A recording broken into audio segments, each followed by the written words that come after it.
Good evening, everyone, and welcome to the Brian Crombie Radio Hour on Saga Night 60. Simon MacAdam is the Deputy Chief Economist at Capital Economics. He lives in the UK, in London, UK. He is a really bright guy. I've had the privilege of chatting with him before.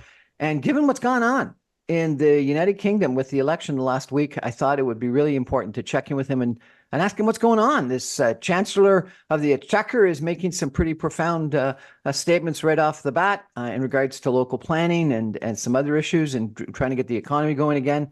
And your Prime Minister has impressed people at the NATO conference in Washington. So, Simon, welcome to the show, sir. Thank you very much, Brian. What happened? Like 14 years of Labour government, and I've spoken to a couple of buddies of mine that are lifelong conservatives, and even they said that competency was a big issue. Absolutely. So what happened here was a huge landslide majority for the Labour Party. They've been out of office for 14 years. The Conservatives have been in charge. And I think the way to characterise the victory is not so much about huge British enthusiasm for the Labour Party, but more of a complete and utter agreement across all across the political spectrum that the Conservatives needed ejecting from office. So the Conservatives were attacked from all fronts, whether it be from the Liberal Party, the Labour Party, or a new right-wing party, the Reform UK, led by Nigel Farage, who was, of course, affectionately called Mr. Brexit. They've been attacked on all fronts. Their vote share has collapsed. They've won the fewest number of seats the Conservative Party or any of its former variants have won since 1776, I think it was. And then Parliament, even then, they got a minutely bigger percentage of the seats back then because Parliament was smaller. So this has been an absolutely terrible result for the Conservatives, and Labour are the massive beneficiaries of this. You know, I had heard some very good things about your former Prime Minister. Is it his fault, or is it the fault of the succession of, I think it was, 4 or 5 prime ministers you've had in the last 5 years?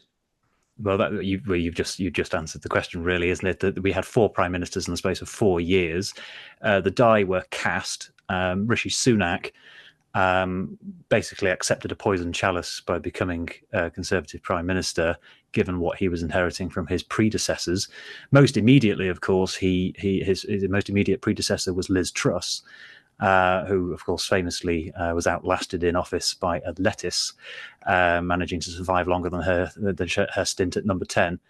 And that was brought about by gross fiscal incompetency. So the Conservative Party in the UK has, it is sometimes referred to as the natural party of government. If you look historically over 300 years, the Conservative Party has dominated the political scene in the UK, particularly in England.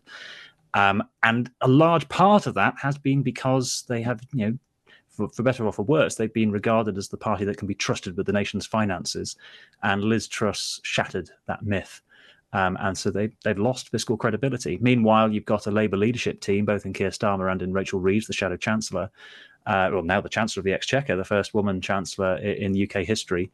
They have absolutely seized this opportunity to take fiscal and economic credibility as a Labour Party theme. And so now Labour are trusted with the economy more than the Conservatives. And that was part of how they were able to get this electoral coalition to back them and eject the Conservatives. Tell us a little bit about your Prime Minister and what he's done with the positioning of the Labour Party from the prior leader, if you could. He has done what it took the Labour Party to do. If we think back to Blair, when Tony Blair won in 1997, the Labour Party had been out of office for such a long time. They'd had their worst defeat since the 1930s in 1983. It took them from 1983, from the depths of that result, all the way up to 1997. So it's 14 years it took for Labour to rebuild itself and to become a credible government. Keir Starmer has done that in the space of 5 years. So in 2019, Labour got trounced at the election. We got the fewest number of seats for a very long time, since the 1930s. We did even worse than in 1983. And then Keir Starmer's turned that around to a landslide victory. So it's been a phenomenal swing to Labour to be down to just above 200 seats, to have over 400 is monumental. And it points to volatility in the British political system, that we can have such massive swings in support.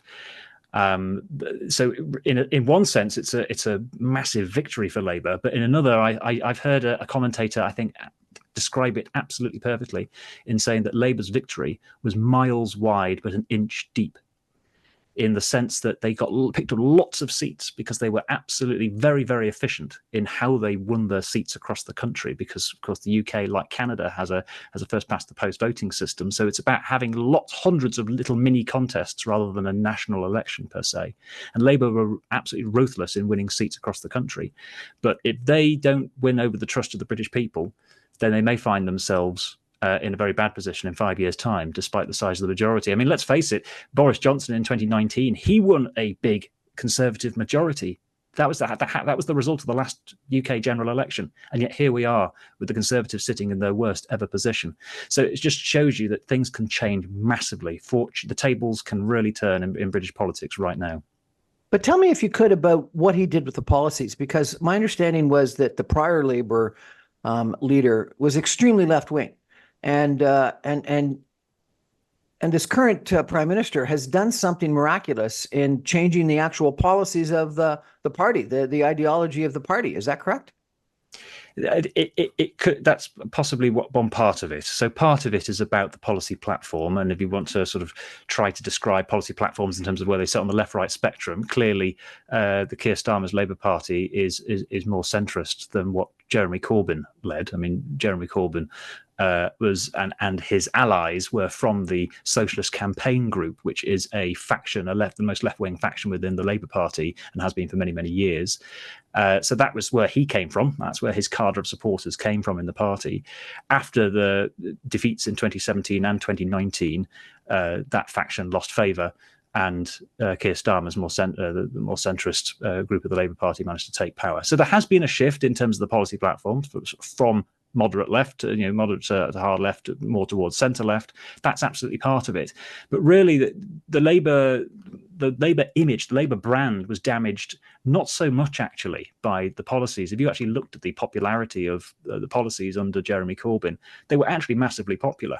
So it wasn't necessarily that there was a huge disconnect between what the party was advocating and what people's preferences were. Rather, there was an image that Labour was incompetent, that you couldn't trust the Corbyn leadership to run the country. And that was the main thing that Labour campaigners heard when they were on the doorstep. Like, I like some of your policies, but I just cannot let that man into number 10 Downing Street. So I would argue that actually the major change that's happened under Labour and that Keir Starmer's managed to achieve is to shift perceptions about Labour leadership from one where you wouldn't trust them with the keys of number 10 Downing Street to the one where you would. Or in what's actually happened, as I said earlier, that this result was less about the Labour Party winning huge amounts of admiration and enthusiasm from the country and more of a rejection of the Conservatives. But the point still stands that the fact that people were willing to not go out and vote Conservative in huge numbers, the fact that they were willing, perhaps on the right of the political spectrum, to indulge themselves by voting in voting for reform rather than being more pragmatic and voting for Conservative to keep the Labour Party out, the Labour Party has made itself tolerable to a lot of people. They may not be absolutely head over heels in love with the programme. They might not be completely on board with Keir Starmer, but at least they can tolerate him in number 10, whereas they couldn't tolerate Jeremy Corbyn. And I think that's the key part of how the Labour Party has successfully entered 10 Downing Street this time around. Tell me, if you could, a little bit about his background. Is he a career politician, or is he more of a newcomer? Why does he earn this label of more competent? Yeah, so he is not a career politician, Keir Starmer. He entered Parliament, I think, possibly in 2015. I have to, don't quote me on that, but it was certainly, he was a relative newcomer. He had a very, very established career as a lawyer in human rights for many, many years before entering politics. And in fact, he rose to the high rank of being in charge of the Crown Prosecution Service in the UK. So he was very high up in the legal sphere and very well respected for the work he had done in cracking down on criminal gangs, in pursuing human rights cases, in defending pleas that have been put forward against mega corporations. So he fought some of the very, very biggest cases for the Crown Prosecution Service and before. So that was his background. That's where he came from. Came from a relatively working class background, got very good degrees to become qualified to become a lawyer, worked his way up, and then decided that he had achieved a lot in law, but needed to go further and entered Parliament. He served initially under the Corbyn leadership he was the shadow Brexit secretary. So when we were, when the UK was tearing itself to pieces over Brexit, he was shadowing the Brexit team of the government, the then Conservative government, to make sure that Britain was trying to get the best deal possible when exiting the European Union. And then when Corbyn lost that election in 2019, he stood for the leadership and won.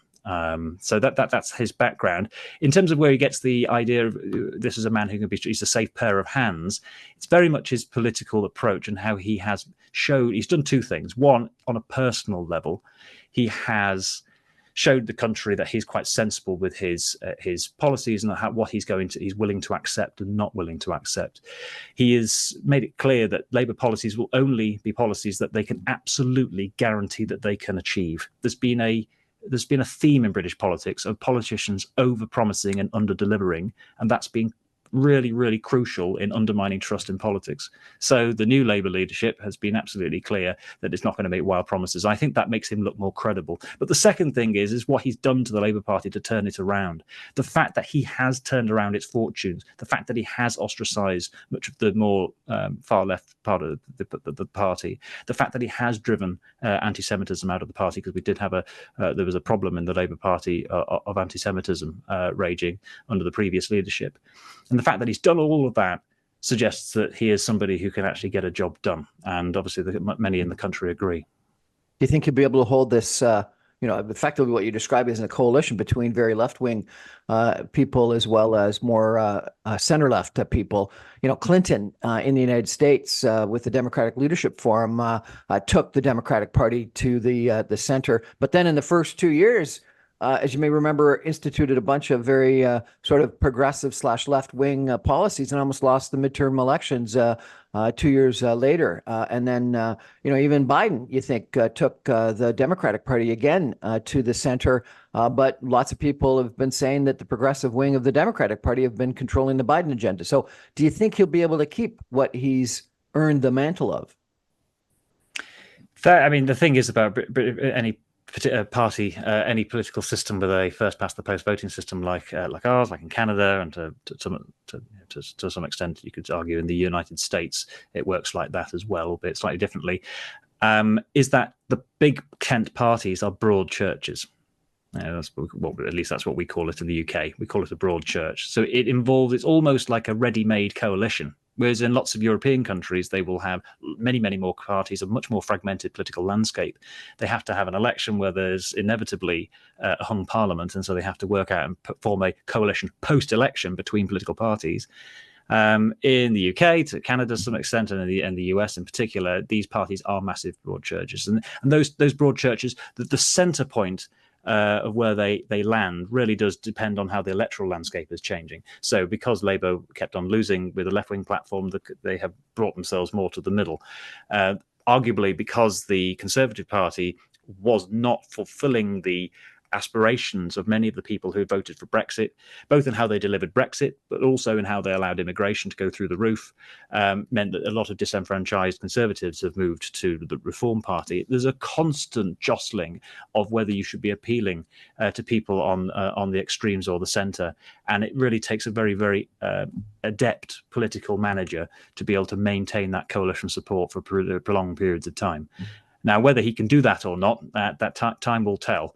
But so far, he's managed to pull together an electoral coalition across the country to oust the Conservatives. So far, he's doing quite well, but it is early days. So I think there's a couple of issues I'd like to chat about after a break. The new Chancellor of the Exchequer has come out with some fairly major policy announcements. I'm not sure if she's implemented them yet, but some major policy announcements I'd like to ask you about. And then also this creation of this new Reform Party and how it's sort of really likened itself after the Reform Party of Canada.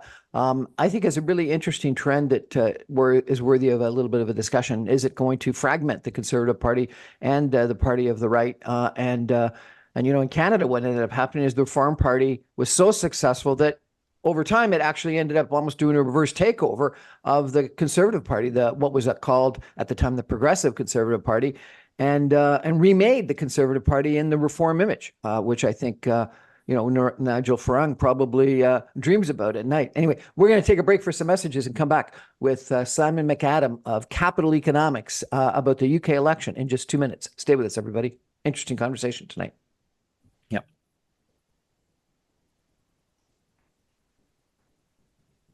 Welcome back, everyone, to the Brian Crombie Radio Hour, Saga 960. Simon MacAdam is my guest tonight. He is the Deputy Chief Economist at Capital Economics.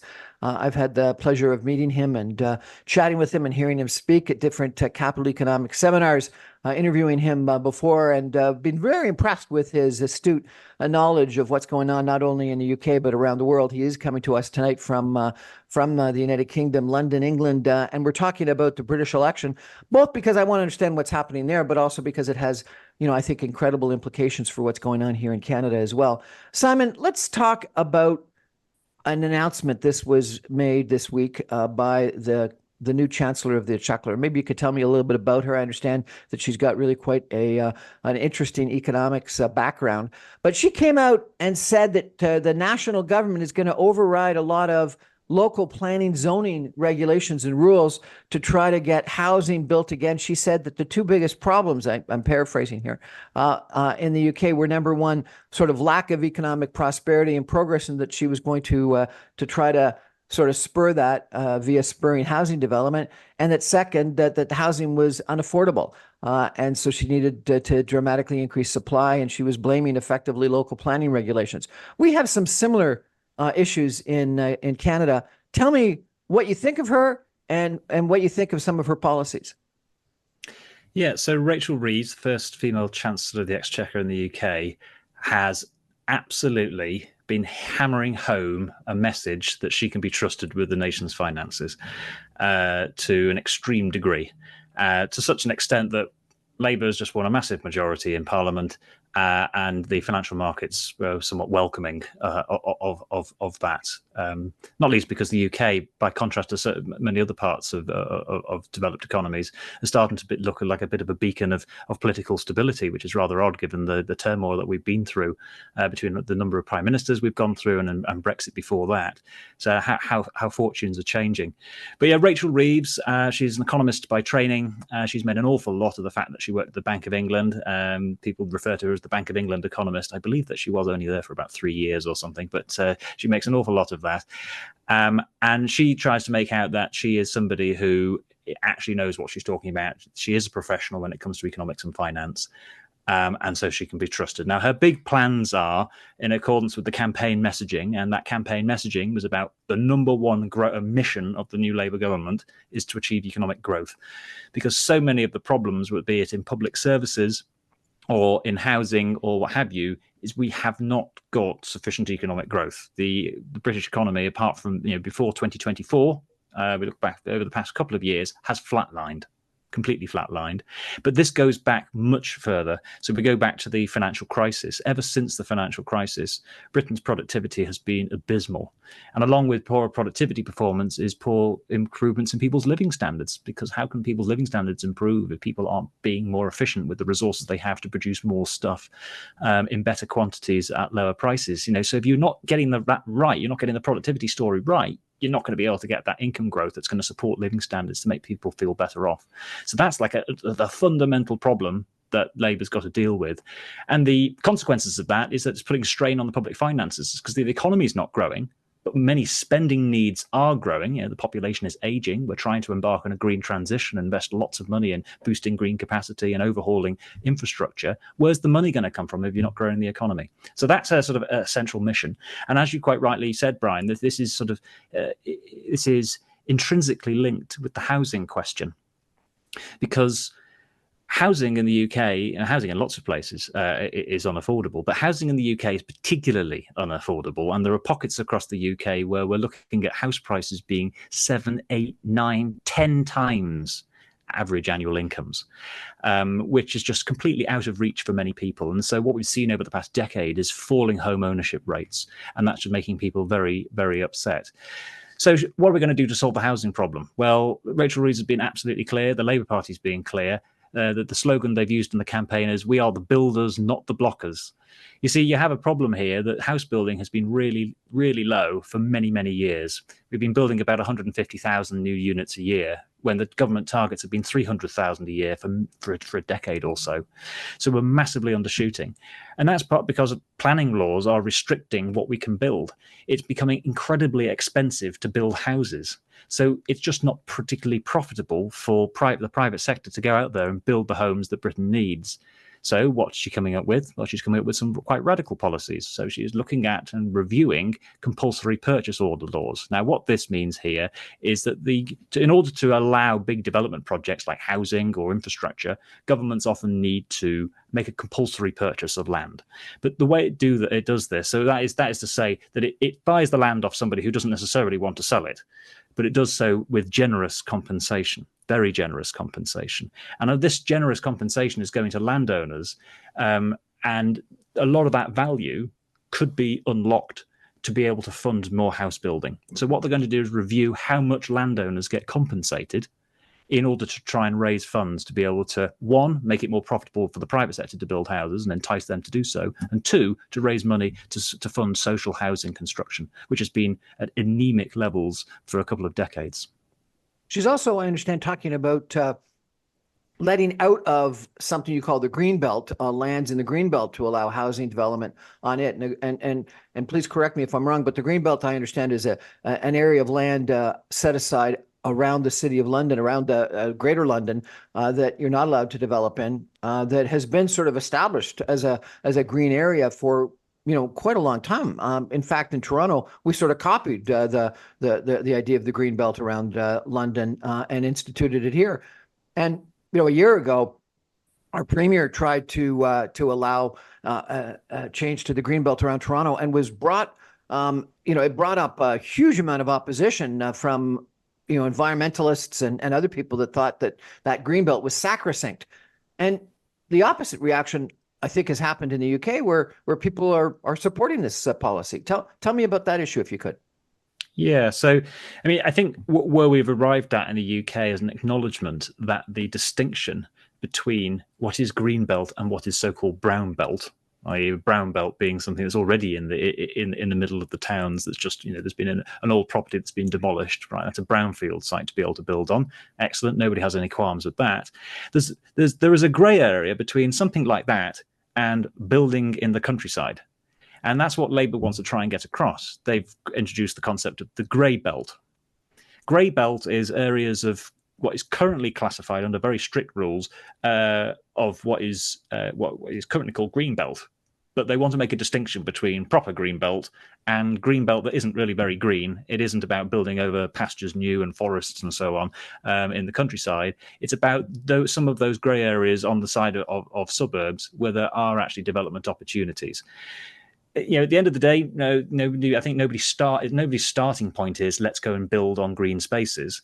But the fact of the matter is that the Labour Party is willing to acknowledge that there is a national housing crisis, that housing is completely unaffordable, and that this is having macroeconomic consequences. For one thing, it inhibits labour market mobility. People can't move around the country to get the jobs that they want to get because housing is too unaffordable. They can't afford to take on a new mortgage to move around the country.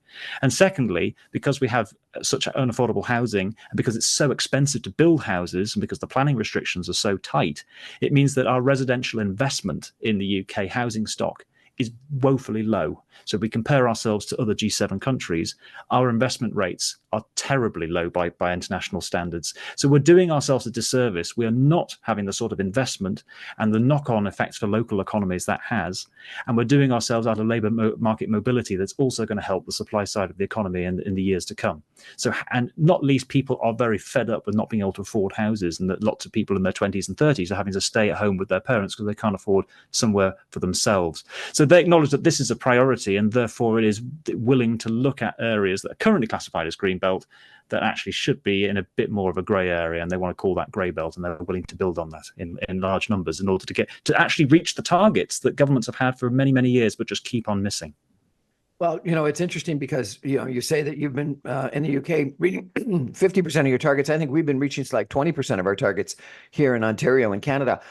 The two issues that I'd like you address still, if you could, is this override of local planning rules and regulations. What I've heard, please correct me if I'm wrong, is that it takes quite a while to get new developments approved by local planning organizations. And there is a certain amount of NIMBYism and anti-development attitudes within local planning councils. And she's talking about having the national government completely override those local planning rules and regulations and the zoning that local towns and councils and planning organizations can have. How do people feel about that? Because getting rid of that NIMBYism would be huge, because the NIMBYism exists because people actually obviously have a point of view that is anti-development. And then the second issue, which is something that has been a concern to some of the leadership here in Canada, is that if you dramatically increase the supply of housing and you really work toward getting housing prices down, that's attractive, yes, to young people. But the problem is older people that look like me end up losing a fair amount of their net worth that they've been trying to build up over their lifetime. And so therefore, the Prime Minister has come out saying he doesn't want to negatively impact the established net worth of older people that have built up home equity. But if you're going to bring housing prices down, by definition, you're going to do that. So how do you play those two issues? Number one, how do you override local planning rules and not get people upset? And number two, how do you bring housing prices down without getting a whole bunch of people upset that they've lost their home equity? Ooh, two very large issues there. Okay, let's take the NIMBY issue first. So NIMBYism, not in my backyard. Keir Starmer said on the campaign trail that we need to all become YIMBYs. Yes, in my backyard. Now, what he's trying to get at here is that we do need to build the houses. This housing crisis has gone on for far too long, so we need to build. And yes, there is going to be local opposition, but the question is, how do you go about engaging with local communities to make sure that you get the best deal that can satisfy everybody across the country? Now, you're never going to be able to satisfy everybody, but at least you can engage in a process that does engage local communities so that they don't feel as though they're just being trampled over. So it's important that the housing department under the Department for Local Government works with alongside local authorities and local community groups in order to get the best deal for everybody as a compromise. Now, what you actually find, it's not as simple. NIMBYism makes it sound as though it's a very binary choice. You have a lot of people who say, yep, I want more housing built in my area, or no, I don't want the housing built in my area. Actually, what you find is for most people, for the plurality of people, and a big chunk of the people who are supposedly NIMBYs, it's actually a bit more nuanced than saying, no, absolutely no, I don't want any housing development in my area. It goes along with this is concerns about whether it's the right type of housing. Will it fit in with the local environment?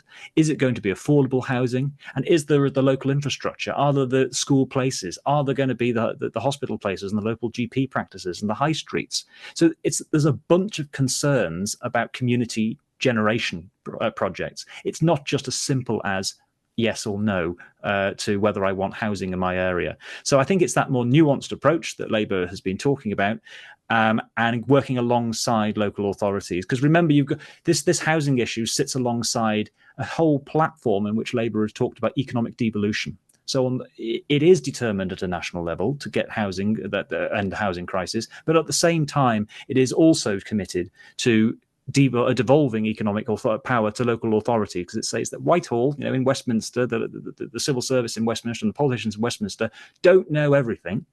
And in local areas, sometimes and often, local authorities and local people know better about where to place things. So there's going to be a lot more communication and dialogue between central government and local government. And we saw that within the first couple of days of Keir Starmer taking the keys to number 10, because he invited metro mayors, city mayors and regional mayors from across the country, whether it be from the Labour Party or from the Conservative Party, were invited to Downing Street to talk about how to make economic devolution work. So that answers your question on NIMBYism, I hope.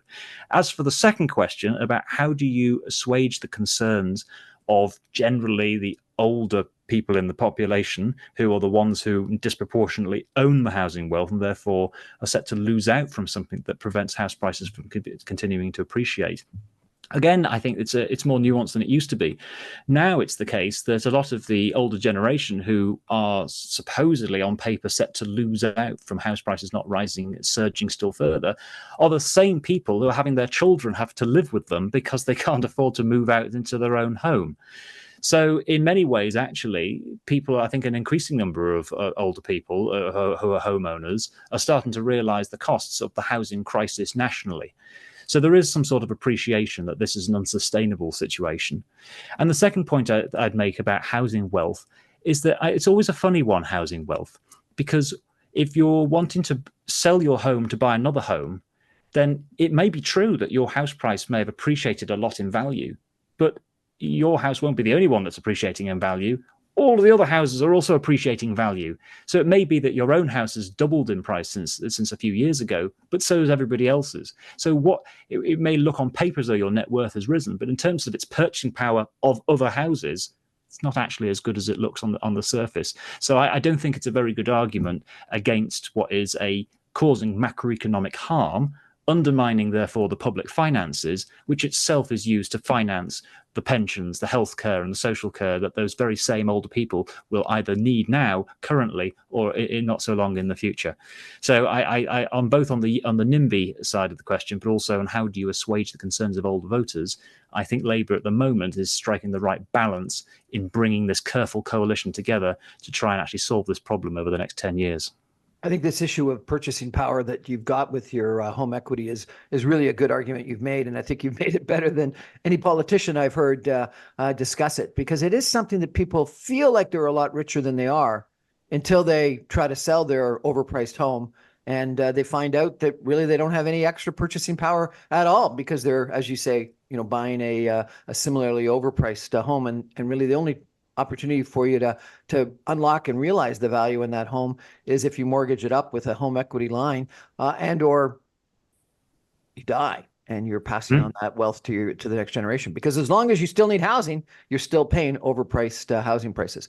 We're going to take a break and come back in a couple of minutes with our guest. And I want to ask about the Reform Party, because I think this is a really fascinating trend. A party came out of nowhere and took not a lot of seats, but a significant amount of the popular vote. And some people think is a copy of the Reform Party in Canada that could actually take over the Conservative Party in the future. Stay with us. We're going to come back and talk with our guest from the UK about the Reform Party there and what he thinks is going to happen in the future. Stay with us, everyone. Back in 2 minutes.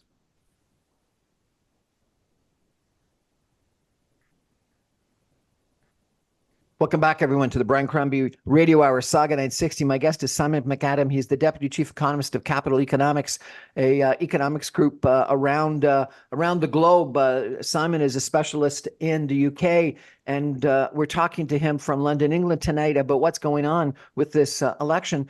I want you to tell us a little bit about the Reform Party. I understand that even during the election, he was comparing himself to the Reform Party of Canada. What ended up happening in Canada is there was a certain group of people within the Conservative Party, it was called the Progressive Conservative Party at the time, thought that the Progressive Conservative Party had moved too much to the center. They had some difficulty with some of their policies, and they launched this new, more populist, more right-wing party called the Reform Party, and it split the vote of the center-right such that the Progressive Conservative Party went down to its worst defeat in progressive conservative electoral history. And then a few years later, they came to the realization that the only way of having the right win electoral success was to unite the right. And so therefore, there was actually a merger between the Progressive Conservative Party and the Reform Party. It went through a couple of evolutions.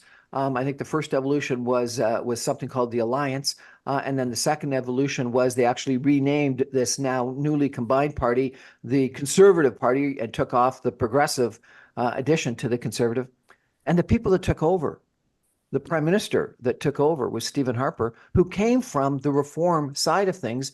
And it really was described as, from a business term, almost a reverse takeover, where the Reform Party took over the Progressive Conservative Party, renamed it the Conservative Party, led to uniting the right, led to electoral success, and led to the implementation of policies that were far more, like what the Reform Party was talking about than anything the Progressive Conservative Party had previously been advocating. Tell us about Nigel Farage, how the Reform Party in the UK came about, and what you think might happen. Could he copy what's happened in Canada? Well, if what happens in Canada happens in the UK, Nigel Farage will be a very happy man, because that is exactly what his aim is. It is to, I mean, he's said it in no uncertain terms that he wants a complete realignment of British politics, and he wants to take over the right of British politics. You see, something that's interesting here is that for many, many years, this has been a conundrum and a problem on the left of the centre of the political spectrum, where the Conservative Party traditionally in the United Kingdom has commanded the support of everybody on the right wing, and insurgent right-wing parties have really failed to take off. So the Conservatives almost could always enjoy and lean on right-wing hegemony for hundreds of years. But it was the left vote that was split, whether it be between the Liberals and the Labour Party, but also increasingly the Green Party over time, the Scottish Nationalist Party in Scotland, Plaid Cymru, the Welsh Nationalists in Wales. So there was always very much a divided left wing, but a united right wing. It was often said that this is the progressive paradox, where you have a lot of progressive people, a majority of people in the country would place themselves to the left of centre, but the right of centre keep winning just because they're more unified. And then what we've actually seen is the tables turn, and that the progressives and people on the left of the centre political spectrum in the UK have decided to be ruthlessly pragmatic in how they voted in this last election. Meanwhile, on the right, people have got so fed up with the Conservative Party that they have been willing to desert in their millions, knowing full well what the consequence would be. And in fact, Nigel Farage didn't shy away from this. He actually said throughout the campaign, look, we all know what the result's going to be. We all know that Keir Starmer is going to be Prime Minister, and we all know he's going to have a stonking Labour majority. Vote for me, of course, that is enabling this in the short term. But really, we've got to think longer term, and we've got to think about realigning British politics. So that's what he's trying to do. In terms of where he's come from, Nigel Farage is the leader of Reform. He wasn't leader up until very, very recently. It was only when the election campaign was called that he took over as leader. But before that, the Reform Party was called the Brexit Party. And the Brexit Party emerged from what was previously called UKIP, the UK Independence Party. So this goes back a long way, that Nigel Farage was campaigning to leave the European Union for decades. Once we left the European Union, and once we had achieved Brexit, then the Brexit Party ultimately became what's now called Reform. So now it's just sort of a generic right-wing party, rather than focusing squarely on the issue of Brexit. Was Brexit successful? Was it a good idea? Have people rethought things? So obviously, just to recap, so in 2016, the UK voted on a referendum of whether to leave the European Union or not, and we voted 52% in favour of leaving and 48% against. That led to a very sore period in our political history, because that sowed divisions within families, within communities. It was quite difficult for us to get through, and it was very difficult for the politicians to get through as well. They struggled to agree, not least because most of the MPs who were elected at the time supported remaining in the European Union, but the people who just voted to leave the European Union. Whether it was a good thing or not, it will depend massively on your political point of view. I think there are several things that can be pointed out, though, both as an economist, but also as somebody who can look at survey data, look at people's opinion polls. So what we know for a fact is that an awful lot of, first of all, anybody who voted Remain back in the referendum is obviously not very happy with the situation now. In terms of the people who voted to leave the European Union, most of them feel betrayed. Most of them feel as though, whilst they voted for Brexit, they voted for something, it wasn't delivered on. And this is why there's been partly the reason why there's been this exodus from the Conservative Party, because they just don't feel as though they were actually, what they were promised has been delivered on. So actually now it turns out that quite a substantial majority of British people think that Brexit was, if not the concept of Brexit was a mistake, the way that it has turned out has been a mistake and has been regretful and has been more damaging than if we had stayed in. And in fact, somebody who agrees with this is Nigel Farage himself. Nigel Farage himself says that we've been betrayed on this, and this is where he's drawing on a lot of his support by tapping into this discontent about how things have turned out. From the economics point of view, I mean, there are some clear ways in which there's been an impact. The most obvious thing I can think of is about business investment in the UK. So we think about the 5 years before we voted to leave the European Union, there was sustained growth in business investment in real terms in the UK. Basically, the quarter that we voted to leave, that changed. We flatlined for up until the pandemic. There was no growth in business investment whatsoever, despite all the various economic indicators suggesting that there was very much a need for the business investment, and ordinarily if traditional economic relationships had held up, we would have been growing real business investment quite rapidly. But that didn't happen. It completely stagnated because there was such uncertainty about future trading relationships. Then we had the pandemic, and we left the European Union pretty much at the same time. So that sort of muddied the water. It's very difficult to tell what damage was done because of Brexit, because it was mixed up with lockdowns. But where we are today, after several years after coming out of lockdown, is that business investment is barely 5% higher than it was in 2016. You'd be wanting your business investment to be growing 2 or 3% a year, but all the way back to 2016, we're only about 5% higher than we were back then. So there's been a big hit to that, and there's also been a hit to our goods exports as well, because of trade barriers that have been erected, and we've been struggling to get all those whopping big trade deals that were promised as well with some major trading partners around the world.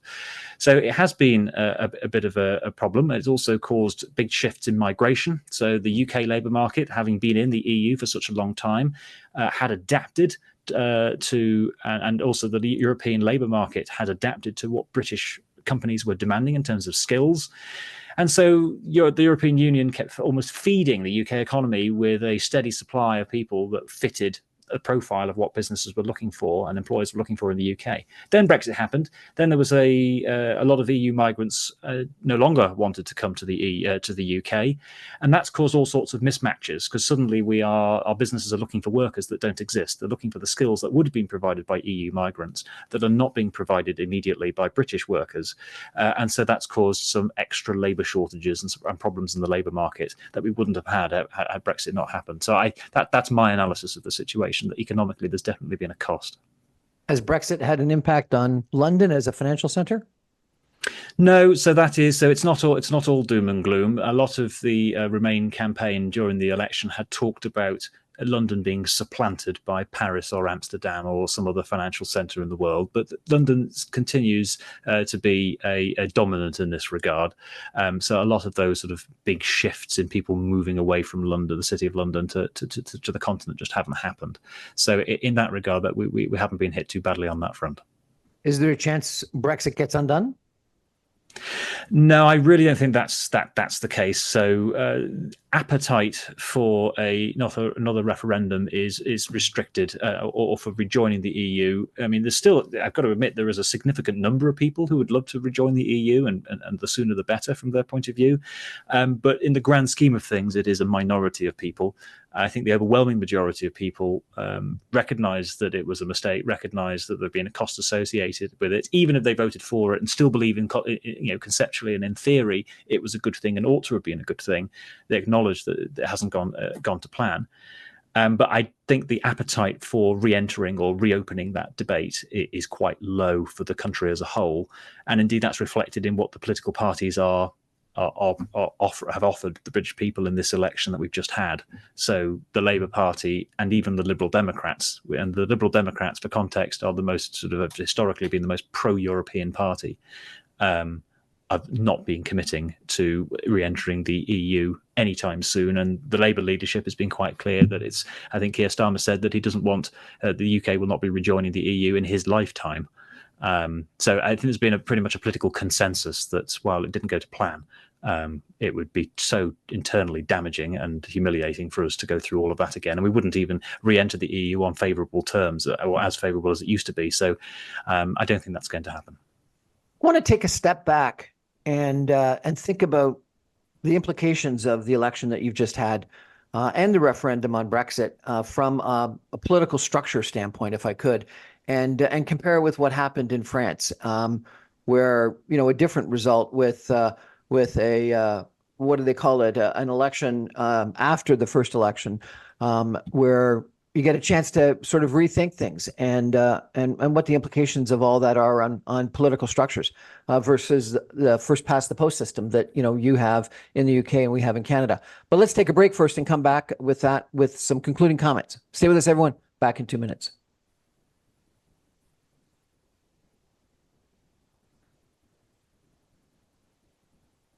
Welcome back, everyone, to the Brian Crombie Radio Hour on Saga 960. My guest tonight is Simon MacAdam. He's the Deputy Chief Economist at Capital Economics.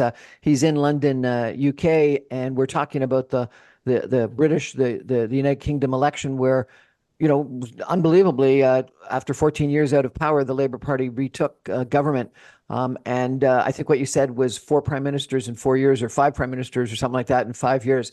The Conservative Party became known as incompetent, or at least certainly not competent, and was thrown out of power.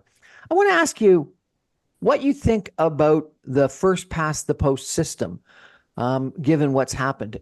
And I want to give you a couple of what I think are facts. I'm not sure if they really are, but what I've been told is that the Labour Party popular vote went up a little bit, but not a lot.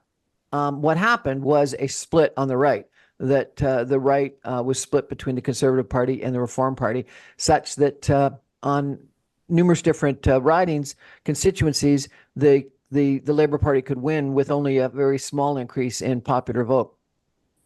Is that a good system? And you end up, with a party that, I think won less than 40% of the popular vote, getting a very substantial majority in Parliament. And the Reform Party, who I understand had a very significant vote share, only got a very small number of seats. So I'd like you to talk to me a little bit about what you think about the first past the post system. But then also, this referendum, I've always been a supporter of referendums. Can you have a referendum that's 52-48 to change something so dramatically? Some people have told me that they think that something that is so dramatic, a change to a national economic situation, and Brexit would be one. In Canada, it would be potentially free trade with the United States, separation of Quebec from the balance of Canada. Maybe should need a supermajority, like 66%, like you would in sort of corporate law. Tell me about those two issues, if you could, and what your opinions are. Yeah, so in terms of the first past the post voting system, in fact, you actually overstated the popularity of the Labour Party in the last election. They actually won just over a third of the vote, not close to 40%. So it was actually much lower than the polls had predicted. So the polling had been that they started the campaign at 45% of support. Throughout the campaign, that had dropped to about 40%, and they ended up actually only getting 33.7% of the vote. Now, true, in terms of vote share, that was slightly up on 2019, when the Labour Party had its worst result in terms of seats since the 1930s. But actually, in terms of you've also got to take into account that turnout fell. Right, so a lot of people, because they knew, everybody knew the result. Everyone, before any vote was cast, everyone knew that Labour was going to win this election, and then it was going to be a big majority. So that caused a lot of people to not bother to turn out to vote, because what's the point if you know that somebody's already going to win? And secondly, some of the people, if they were so confident that Labour were going to win anyway, then they may as well vote Green or Liberal Democrat or some other left-wing party, because their vote isn't really going to cost Labour in the grand scheme of things. So turnout was really low. That reflects the lack of enthusiasm for the party, I think, and also the state of British politics generally. So when you take into account lower voter turnout, actually fewer people voted Keir Starmer this time around than Jeremy Corbyn in 2019, when we had our worst election results since the 1930s. Amazing. They actually won 500,000 fewer votes, even though the vote share ticked up. And yet, with 500,000 fewer votes and only a tiny amount of extra vote share, they got this enormous majority in the House of Commons. There goes the classic case against first past the post. You say this is unbelievable, this is undemocratic, it's disproportional. How can you have such a disconnect between the number of votes cast and the number of seats in Parliament? But there are a couple of things to note here, and one of them is about first past the post not necessarily being about granting any proportionality. I mean, that's not what the system is designed for. It is designed to remove and eject unpopular parties. And the point is that in 2019, there wasn't an awful, there was a big difference between what the Conservative Party achieved and what the Labour Party achieved. So Conservatives were way more popular than the Labour Party in 2019. Consequently, they got a majority. This time around, even though the vote share was only 33.7, that was still 10 percentage points more popular than any other party. So relative to everybody else, the Labour Party was by far more popular or less unpopular. And that's what the system rewards. It doesn't reward vote share in and of itself. It rewards relative performance. And if you are relatively popular, you get a big majority. Now, whether that's a good thing or not will depend on your point of view. Personally, I am less persuaded by these arguments that disproportionality is a problem. And here's the reason. Any voting system is trying to do two things simultaneously. One, it's trying to empower voters to have the ability to select and eject leaders from office. And two, it tries to allow voters to express vague policy preferences, broad brush idea about the sort of major policy area that they care about. So it's two roles: leadership selection and policy preference expression.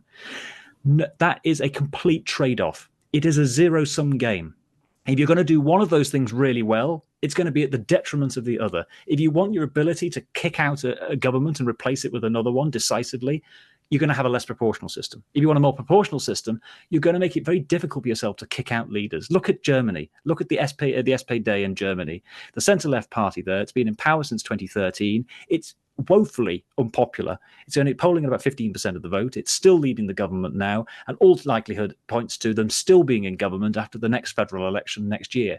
The German people cannot, it's like a bad itch. They just can't get rid of this party that is deeply unpopular because they have a more proportional system. It's not as decisive as first past the post. That's not to say that first past the post doesn't have its problems, but I think people lack that framework. It's one or the other, and you can't have both.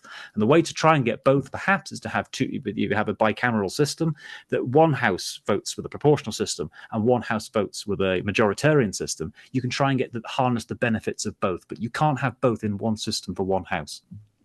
Simon, fascinating conversation. We got to have you back again. We're out of time. Simon MacAdam, Deputy Chief Economist of Capital Economics, thank you so much for joining us and telling us a little bit about what happened in the UK election. That's my show for tonight, everybody. Thank you for joining. I'm on every Monday through Friday, 6 o'clock on 960 AM. And you can even stream me online from London, England at www.960am.ca. Good night, everybody. Good night, Simon.